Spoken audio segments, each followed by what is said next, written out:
জয় শ্রীহরি। প্রথমেই ভাগবত কথা প্রেমী সকল শ্রোতাবৃন্দকে জানাই আমার সশ্রদ্ধ প্রণাম।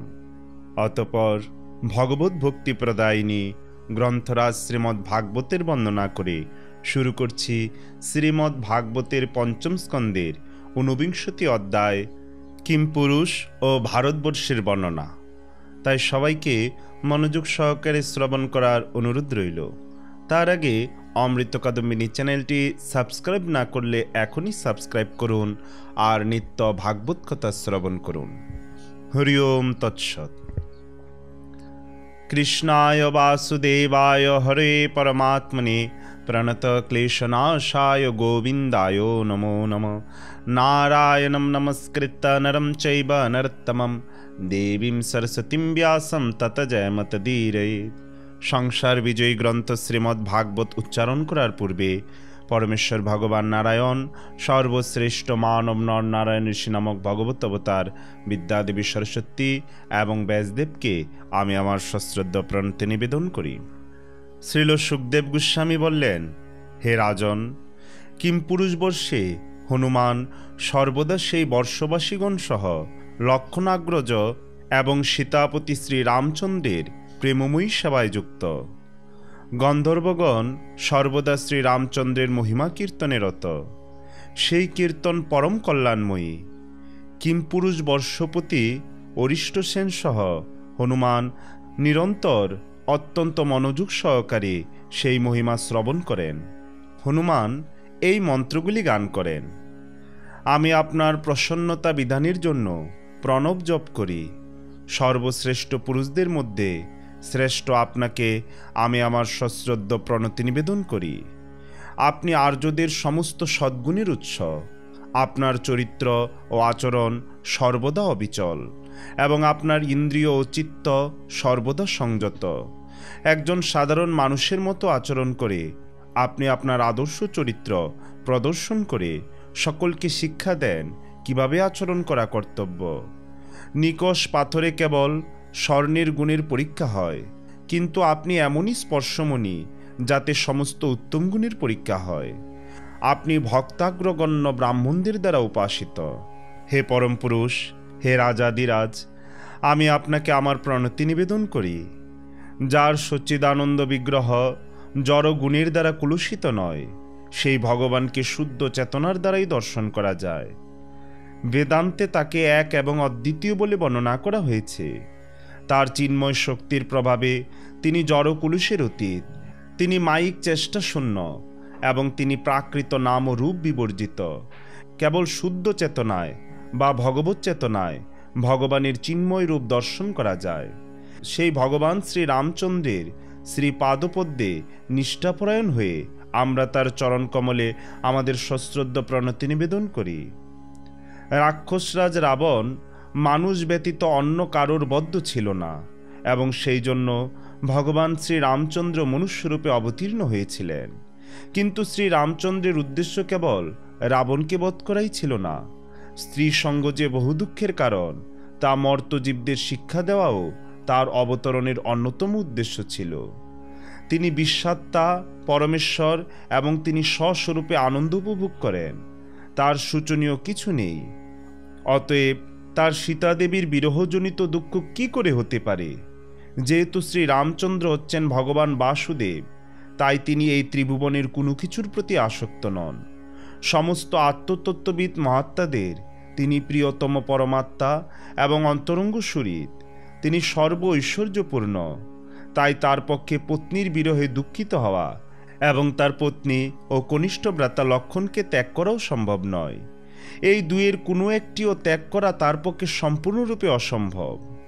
উচ্চকুলে জন্ম, সৌন্দর্য, বাকচাতুরী, বুদ্ধি বা জাতি ইত্যাদির দ্বারা ভগবান শ্রী রামচন্দ্রের সঙ্গে সাক্ষ্য স্থাপন করা যায় না। তার সঙ্গে সাক্ষ্য স্থাপন করার জন্য এই সমস্ত গুণগুলির আবশ্যকতা হয় না। আমরা অসভ্য বনচর। আমরা উচ্চকুলে জন্মগ্রহণ করিনি। আমাদের দৈহিক সৌন্দর্য নেই এবং আমরা সভ্য মানুষের মতো কথা বলতে পারি না। তবুও ভগবান শ্রী রামচন্দ্র আমাদের তার সখারূপে অঙ্গীকার করেছেন। অতএব দেব, অসুর, মানুষ অথবা পশু পাখি প্রভৃতি যে কেউ হোক না কেন, সকলেরই কর্তব্য ভগবান শ্রী রামচন্দ্রের ভজনা করা। যিনি নররূপে এই পৃথিবীতে অবতীর্ণ হয়েছেন, তার ভজনের জন্য বহু তপস্যার প্রয়োজন হয় না, কারণ তিনি তার ভক্তের অল্প সেবাতেই সন্তুষ্ট হন, এবং তিনি সন্তুষ্ট হলে ভক্ত সার্থক হন। শ্রীরামচন্দ্র সমস্ত অযোধ্যাবাসীদের বৈকুণ্ঠে নিয়ে গিয়েছিলেন। ভগবানের মহিমা অচিন্ত।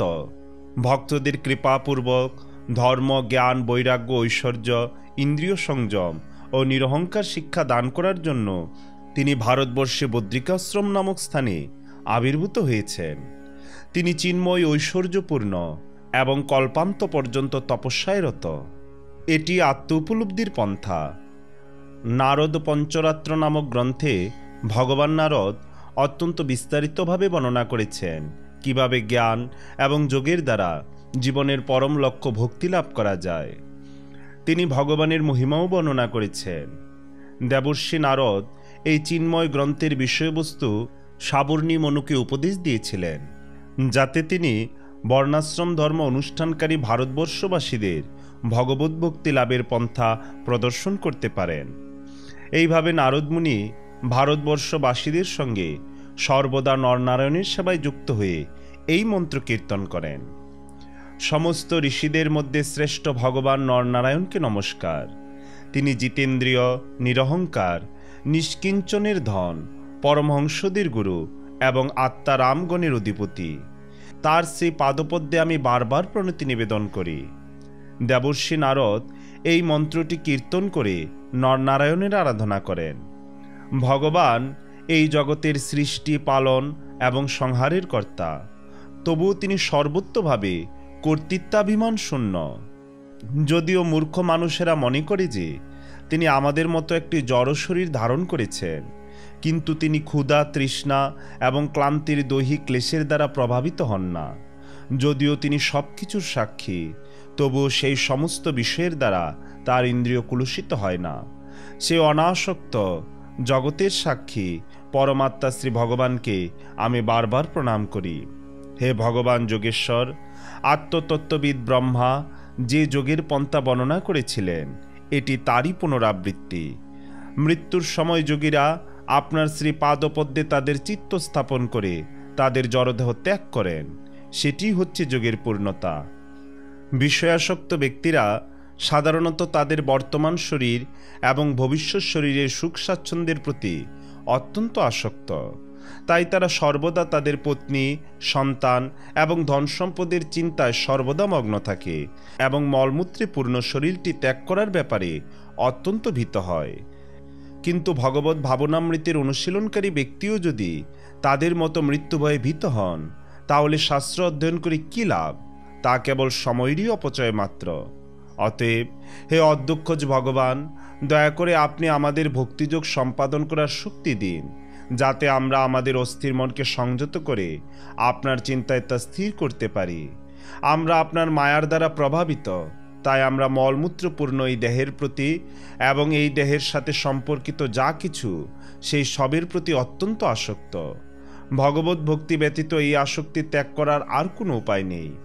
অতএব দয়া করে আপনি আমাদের এই বর দান করুন। ভারতবর্ষে ইলাবৃত বর্ষের মতো বহু পর্বত এবং নদী রয়েছে।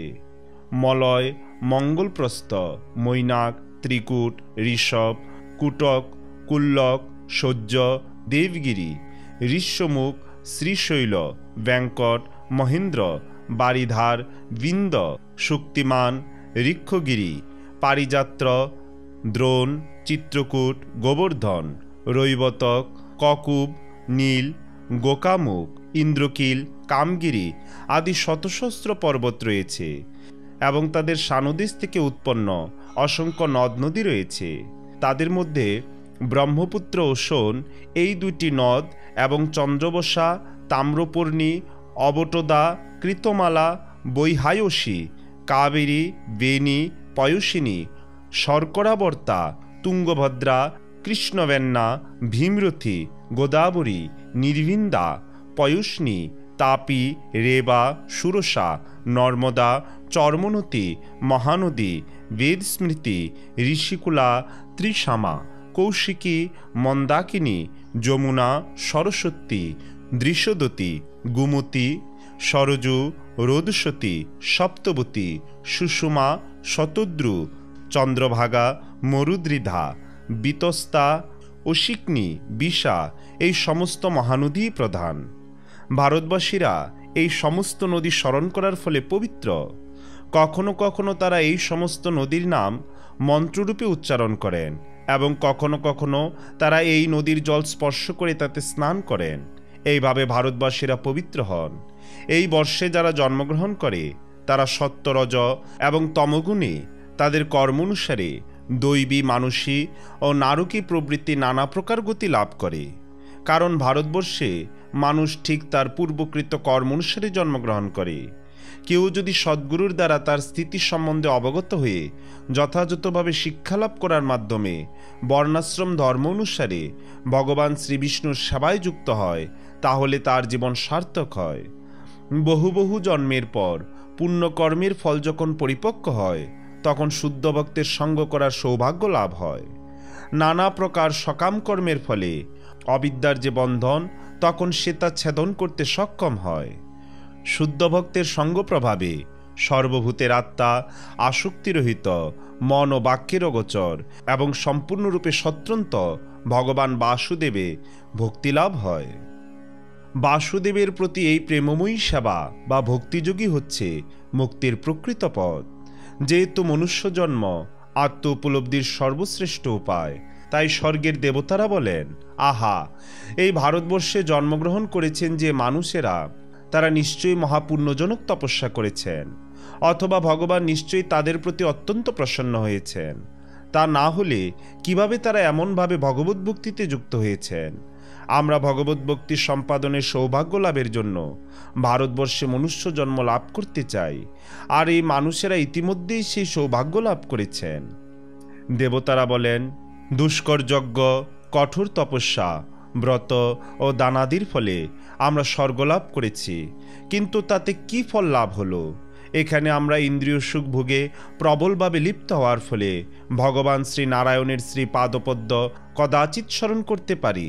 প্রকৃতপক্ষে অত্যধিক ইন্দ্রিয় সুখ ভোগের ফলে আমরা তার শ্রী পাদপদ্মের কথা প্রায় ভুলেই গেছি। ব্রহ্মলোকে কোটি কোটি বৎসর দীর্ঘ আয়ু লাভ করার থেকে ভারতবর্ষে অল্প আয়ু লাভ করাও শ্রেয়স্কর। কারণ ব্রহ্মলোকে উন্নীত হলেও জন্ম মৃত্যু সমন্বিত সংসার চক্রে ফিরে আসতে হয়, অথচ নিম্নতর লোক ভারতবর্ষের আয়ু অল্প হলেও এখানে ভগবানের শ্রী পাদপদ্মে সর্বোত্তভাবে শরণাগত হয়ে পূর্ণ কৃষ্ণভক্তি লাভ করার মাধ্যমে সর্বোচ্চ সিদ্ধি সাধন করা যায়।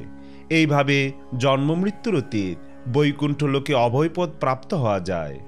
যে স্থানে ভগবানের কথারূপ অমৃতের গঙ্গা প্রবাহিত হয় না, যে স্থানে সেইরূপ পবিত্র নদীর তটে আশ্রিত ভক্ত ভাগবতদের অধিষ্ঠান নেই, যে স্থানে ভগবানের সন্তুষ্টি বিধানের জন্য নিত্যগীত ইত্যাদি মহোৎসব সহকারে সংকীর্তনযোগ্য হয় না, সেই স্থান ব্রহ্মলোক হলেও প্রকৃত বুদ্ধিমান ব্যক্তি কখনো সেই স্থানে আশ্রয় করবেন না।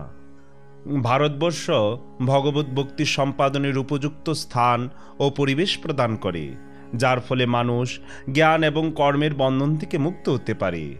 যদি কেউ সংকীর্তনযোগ্য অনুষ্ঠান করার জন্য ভারতবর্ষে নির্মল ইন্দ্রিয় সমন্বিত মনুষ্যদেহ লাভ করা সত্ত্বেও সেই সুযোগের সদ্ব্যবহার না করে, তাহলে তার অবস্থা ঠিক বনচর পশুপক্ষীর মতো, অসাবধানতাবশত যারা পুনরায় ব্যাধ কর্তৃক বন্দী হয়। ভারতবর্ষে বহু দেবতা উপাসক রয়েছেন। ইন্দ্র, চন্দ্র, সূর্য আদি সমস্ত দেবতারা পৃথকভাবে উপাসিত হলেও তারা ভগবানের দ্বারা নিযুক্ত দায়িত্বশীল সমস্ত কর্মচারী। সেই সমস্ত উপাসকেরা দেবতাগণকে ভগবানের বিভিন্ন অংশরূপে জেনে তাদের উদ্দেশ্যে আহুতি প্রদান করেন। তাই ভগবান সেই সমস্ত নৈবেদ্য গ্রহণ করেন এবং উপাসকদের বাসনা পূর্ণ করে ধীরে ধীরে ভগবত ভক্তির স্তরে উন্নীত করেন। ভগবান যেহেতু পূর্ণ, তার চিন্ময় শরীরের অংশমাত্রের পূজা করলেও তাদের অভীষ্টবর প্রদান করেন। যে ভক্ত জড়বাসনা নিয়ে ভগবানের কাছে যান, ভগবান তার সেই সমস্ত বাসনা পূর্ণ করেন, কিন্তু যে বাসনা থেকে পুনঃ পুনঃ বাসনার উদয় হয় সেই বাসনা তিনি পূর্ণ করেন না। কিন্তু ভক্ত তার শ্রী পাদপদ্মের অভিলাষ না করলেও ভগবান স্বয়ং তার ভক্তকে শ্রী পাদপদ্মের আশ্রয় প্রদান করেন এবং সেই আশ্রয় তার সমস্ত বাসনা পূর্ণ করে। এটি ভগবানের বিশেষ কৃপা। আমরা নিঃসন্দেহে যজ্ঞ, বেদ অধ্যয়ন এবং অন্যান্য সৎকর্মের অনুষ্ঠানজনিত পুণ্যের ফলে এখন স্বর্গলোকে বাস করছি, কিন্তু একদিন এখানে আমাদের জীবন শেষ হয়ে যাবে। তাই আমরা প্রার্থনা করি যে যদি আমাদের পুণ্যের কিছুমাত্র অবশিষ্ট থাকে, তার ফলে যেন আমরা ভারতবর্ষে ভগবানের শ্রী পাদপদ্ম স্মরণ করার উপযোগী মানবজন্ম লাভ করতে পারি। ভগবান কৃপাপূর্বক স্বয়ং সেই ভারতবর্ষে আবির্ভূত হয়ে সেই বর্ষবাসীদের কল্যাণ বিস্তার করেন। শ্রীল সুখদেব গোস্বামী বললেন, হে রাজন, কোনো পণ্ডিতের মতে জম্বুদ্বীপের 8টি উপদ্বীপ রয়েছে। মহারাজ সগরের পুত্রেরা যখন তাদের হারিয়ে যাওয়া অশ্বের অন্বেষণে পৃথিবীর চতুর্দিক খনন করেন, তখন ওই 8টি দ্বীপের সৃষ্টি হয়।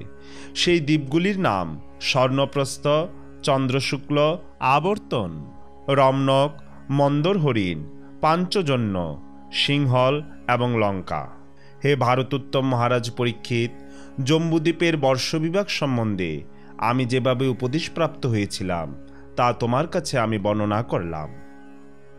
ওম তৎসৎ ইতি শ্রীমন মহর্ষি বেদবেশ প্রণীত পারমহংসী সংহিতা শ্রীমদ্ ভাগবত মহাপুরাণের 5ম স্কন্ধের 49 অধ্যায় সমাপ্ত। পরবর্তীতে আমরা শ্রবণ করব শ্রীমদ্ ভাগবতের 5ম স্কন্ধের 20 অধ্যায় ব্রহ্মাণ্ডের গঠন বর্ণনা। তাই সবাইকে পরবর্তী ভিডিও দেখার আমন্ত্রণ রইল। জয় জয় গ্রন্থরাজ শ্রী শ্রীমদ্ ভাগবত মহাপুরাণের জয়। জয় জয় ভাগবত কথা শ্রবণকারী ভক্তবৃন্দের জয়। হরে কৃষ্ণ কৃষ্ণ কৃষ্ণ হরে হরে, হরে রাম রাম রাম হরে হরে। জয় শ্রী হরি।